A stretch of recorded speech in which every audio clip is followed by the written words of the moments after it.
Maybe you clicked here out of curiosity, or maybe, without realizing it, you were looking for a quiet place where words arrive slowly and silence has its own space in the conversation. I've written this story with care, like stitching together memories, hurt, and small discoveries, hoping that somewhere in it you might see a piece of yourself. If that happens, even for a moment, stay. Listen for as long as you'd like. And if you feel like it, leave a small sign you were here.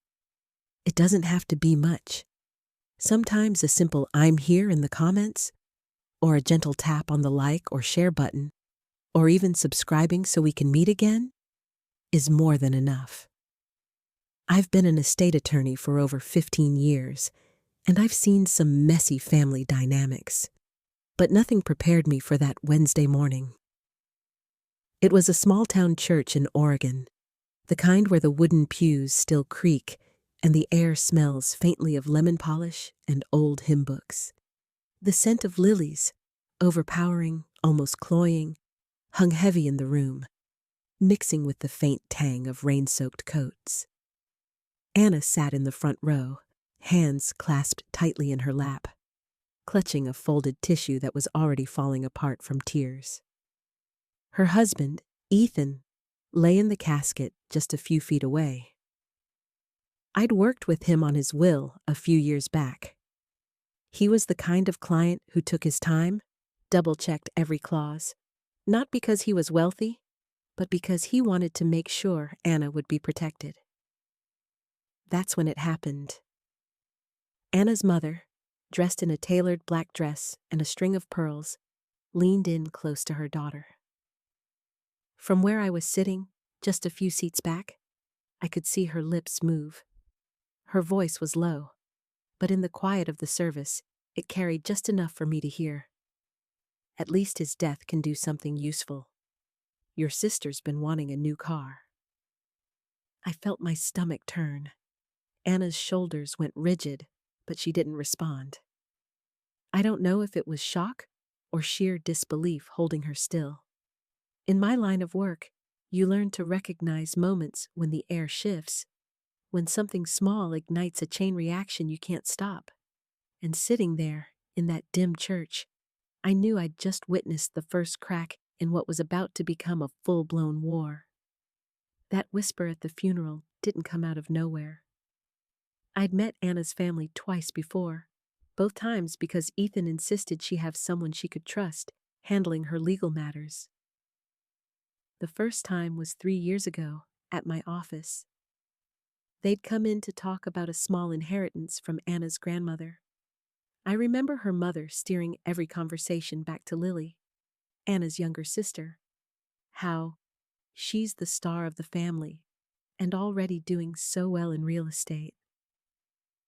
Anna just sat there, quiet, as if she'd heard it all her life. The second time was over coffee with Ethan.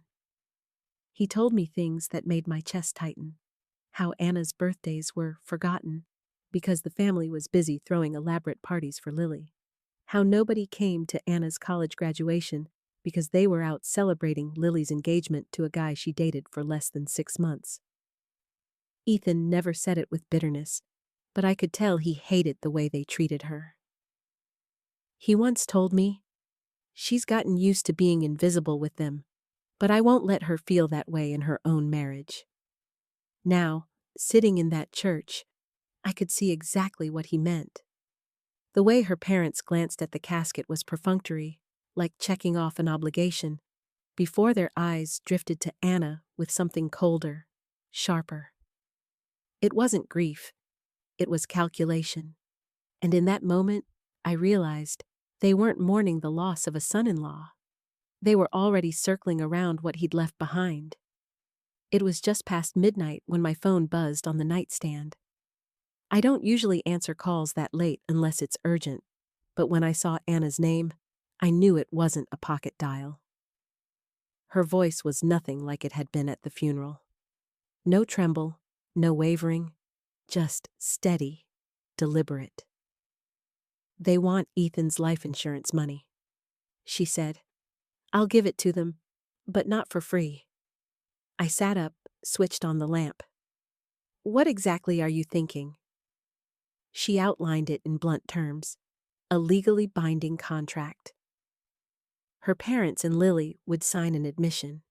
Years of neglect, emotional abuse, favoritism, in exchange for a monthly allowance from her.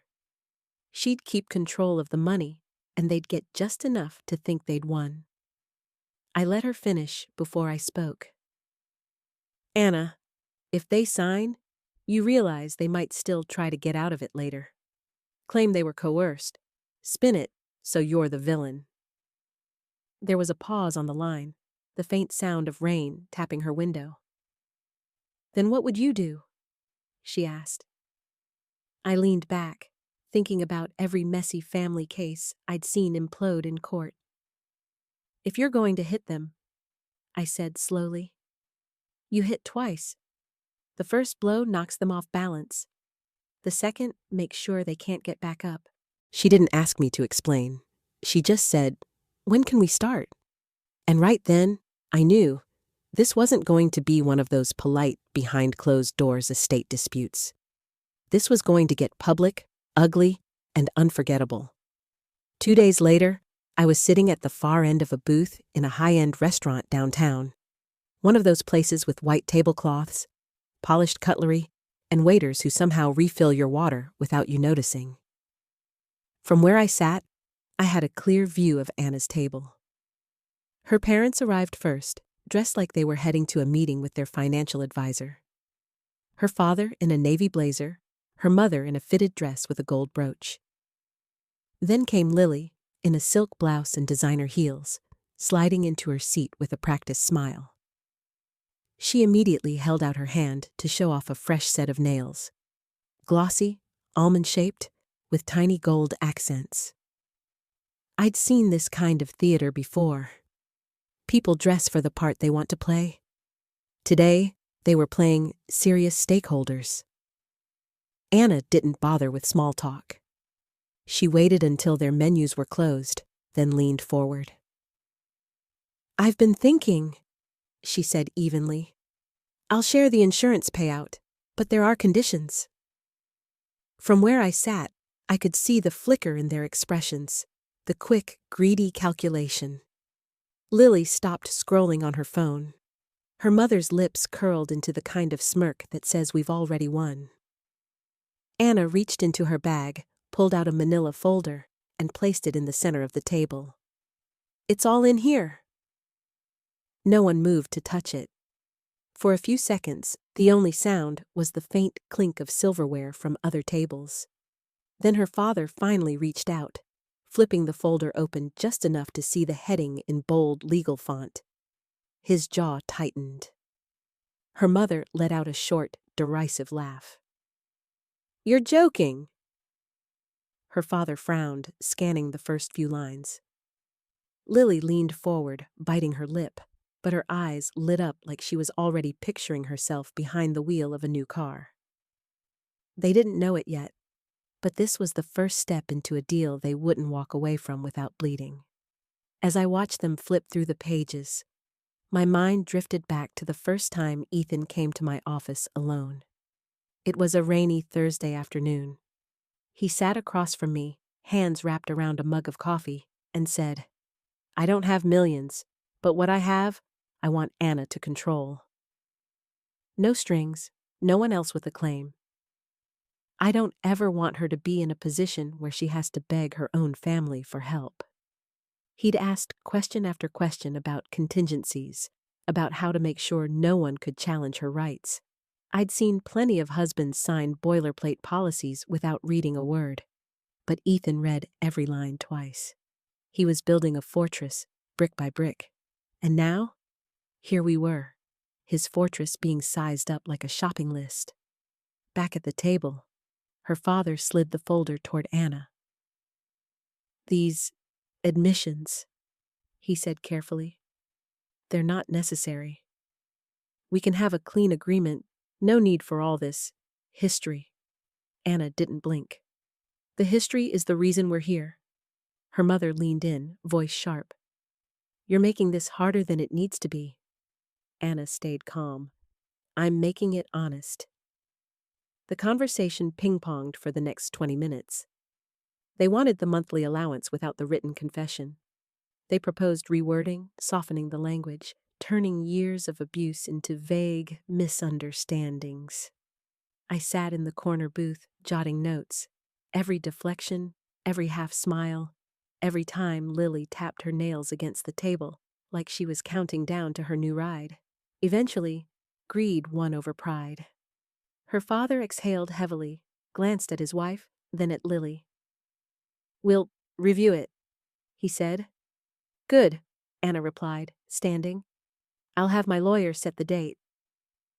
And just like that, they'd stepped onto the board. They thought they were negotiating for a bigger share. They didn't realize they'd already lost the opening move. They showed up at my office on a Friday morning, right on time. That alone told me they'd been rehearsing this moment. People who are used to controlling the narrative rarely keep other people's schedules. Her father walked in first, shaking my hand with that firm, two-pump grip that says, "I'm still in charge here." Her mother followed, smiling just enough to pass for polite, and Lily trailed behind in oversized sunglasses, as if she was avoiding paparazzi instead of a legal appointment. We moved into the conference room. I'd set out the contract on the table, each copy neatly tabbed where signatures and initials were required. Anna was already seated, her posture straight, her hands folded. She didn't make small talk. As I explained each section, monthly payments, conditions for termination, the notarized statement of past treatment, I noticed her mother glance sideways at Lily. It was quick, but not quick enough. A subtle nod, the kind that says, "Play along for now." I'd seen that look before in other families. The silent promise that once they got what they wanted, they'd find a way to flip the table over. They signed, first her father, then her mother, then Lily. Pens scratching against paper, initials going down like they were checking boxes on a form they didn't care to read closely. From their perspective, this was the win. The document would be theirs to challenge later, to twist into something unenforceable. I could almost hear the mental math. She's grieving. She'll slip up. We'll get more. But Anna and I had already anticipated this. Phase 1 was the contract.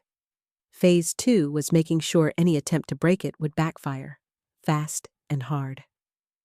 As I gathered the signed pages into a clean stack, I caught Anna's eye. She didn't smile, but the faintest flicker of satisfaction passed between us. We both knew they thought the game was over. It wasn't. It didn't even take a full week. 7 days after the ink dried, an envelope from a downtown law firm landed on my desk. Thick, expensive paper. Inside, a formal demand letter accusing Anna of exploiting the emotional distress of her grieving family to procure signatures under duress. They wanted the agreement voided, the payments increased, and, this part made me laugh, a written apology. Their new attorney was someone I knew by reputation. Competent enough to make noise, but not the kind of person who actually checked facts before swinging. I called Anna, read her the highlights. She didn't sound surprised. "So, they're doing exactly what we thought they'd do," she said. "Exactly," I replied. "And we're going to let them think they've got us rattled." The next move was theater.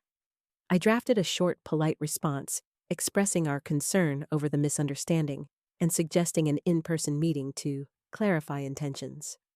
We proposed a neutral setting, a small rented conference room in a co-working space, not my firm's office. To them, it probably read as a white flag. To us, it was bait. When I told Anna the plan, she didn't hesitate.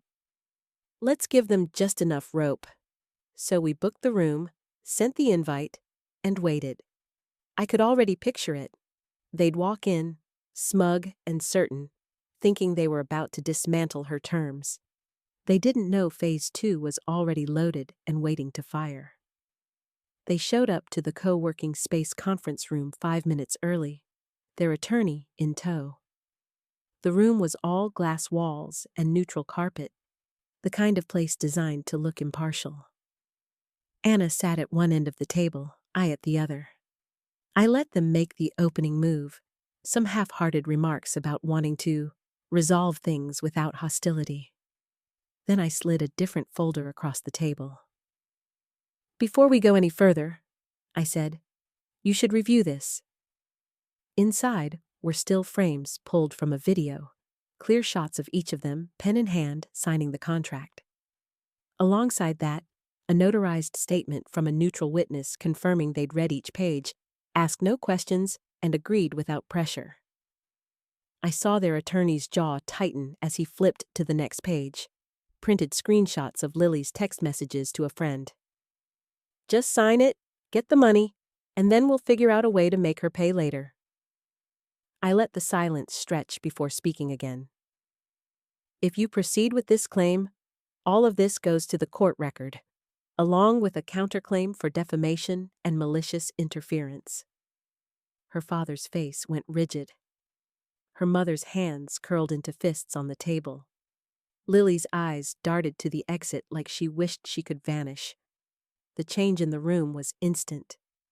A minute ago, they'd been leaning forward, pressing their case. Now, they were frozen, cornered in a way they clearly hadn't anticipated. And that was the point. Phase 1 had been about getting their signatures. Phase 2 was making sure those signatures turned into a cage they couldn't break out of. The moment the air went dead in that glass-walled room, Anna reached for her phone. No grand speech, no dramatic pause, just a few taps and a quiet, deliberate send. I didn't need to ask what she'd done. Within seconds, the document packet, signed confessions, video stills, witness statements, and Lily's own text messages, was in the inbox of every local news outlet, plus posted to a public drive with the link already circulating on social media. By the time the meeting ended, my phone was buzzing with notifications. A regional paper had picked it up first, running the headline, "Local family accused of exploiting daughter's husband's death for payout." That night, the ripple effect hit. Neighbors stopped waving when her parents pulled into their driveway. Golf partners canceled her father's weekend tea time. A longtime business associate withdrew from a joint project, citing reputational concerns. Her mother's phone lit up with unread messages from the charity board, none of them friendly. By the next morning, her name was quietly removed from the organization's website. And Lily took the hardest hit. Her boyfriend posted a breakup announcement on Instagram. Public, pointed, and timed right after the story broke. He wrote, "Not interested in marrying into a family like this? Best of luck." The comments section was brutal. What Anna had done wasn't illegal. It wasn't even vengeful in the courtroom sense. It was sunlight, pure, unfiltered exposure. And in their world, where appearances were currency, she just made their accounts worthless. A few months later, I drove out to see Anna. Her new place was about an hour from the city, a modest craftsman-style home with a wide front porch and a yard that caught the afternoon sun. Out here, the air smelled different, cleaner, calmer. She was in the backyard, kneeling by a row of tomato plants, wearing an old hoodie and a pair of worn gardening gloves. No makeup, no performance, just living. I leaned on the fence. "Ethan would be proud," I said. She looked up, brushing soil from her hands. "They wanted his money to fund their next round of luxuries?" she said, her tone light but steady. "I used it to bury the image they'd spent their whole lives polishing." There was no gloating in her voice. No triumph, just a quiet certainty that the chapter was closed. We sat on the porch for a while, sipping iced tea. She talked about the raised garden beds she wanted to build next spring. maybe adopting a dog from the shelter. Not once did her family's name come up. When I finally got up to leave, she walked me to my car. The house stood behind her, bathed in late-day sunlight, its windows open to the breeze. Driving away, I glanced in the rear-view mirror one last time. She was still on the porch, watching the horizon, and I knew, without a doubt, that she'd left the shadows for good.